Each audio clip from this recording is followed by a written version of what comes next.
On 14 April 1900, Paris was transformed into a vast garden shimmering with light, glass, and steel. Visitors flocked in from all over the world for the World Fair, opened by President Loubet of France to the sound of the Marseillaise.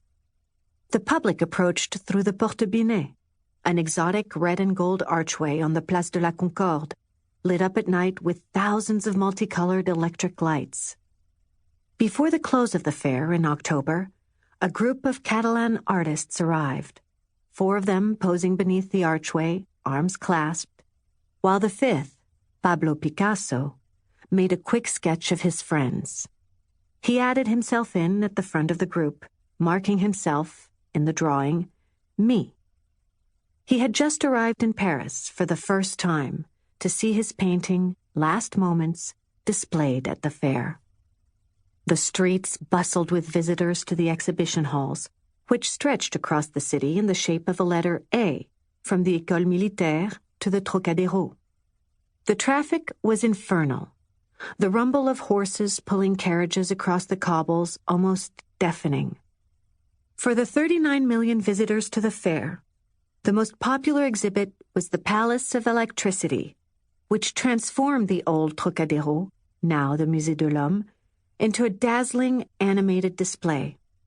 At night, even the River Seine sparkled, the boats strung up with electric lights.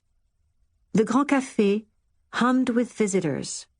The chanteuses still sang, some nights in décolleté sea-green dresses and long black gloves perhaps, at the Café des Ambassadeurs.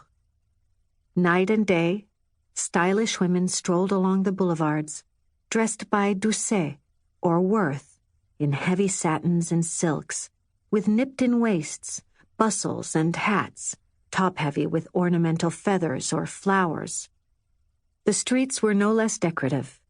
In the grand avenues, Art Nouveau, Le Style 1900, predominated, embellishing the apartment buildings, facades, and interiors of cafés, shops, and bars, and the entrances to the newly constructed metro stations.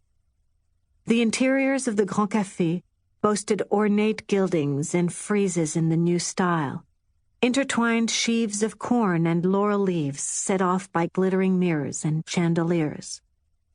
In the immense hall of the Salle des Fêtes, Gaumont News was being projected onto a gigantic screen, with spectacular close-ups and the earliest examples of synchronized sound. Every member of the audience, marveled one visitor, had a listening tube, hung on the back of the seat in front, with a pair of little knobs that you placed in your ears. At the other end of the listening tube, a phonograph played a text synchronized with the pictures. Gaumont, Pathé Lumière, and Raoul Grimoire-Saran all showed films at the fair, taking the opportunity to show off their most spectacular technical advances. Lumière, in particular, showcased the company's stunning developments in color photography, vision d'art, photographic stills tinted with natural color, roses 12 feet in diameter, delicately shaded, finely modeled, so subtle and elegant. Outside, American dancer Loie Fuller, pioneer of improvisation, performed her serpentine moves in her booth. Rejected by the Paris Opera, she was appearing as a curiosity at the fair, her colored drapery eerily lit and making her look, as someone remarked in passing, like a human bat. The Guy d'Achette made great claims.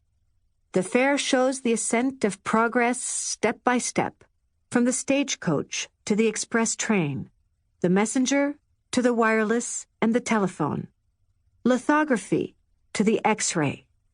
From the first studies of carbon in the bowels of the earth to the advent of the airplane. It is the exhibition of the great century, which opens a new era in the history of humanity. Entire streets had been transformed into simulated colonial dwellings. Pavilions from across the world exhibited national products, electric lights, hot air balloons, experimental flying machines, and arts and crafts. High, in an insignificant corner of the Spanish pavilion, hung Picasso's Last Moments.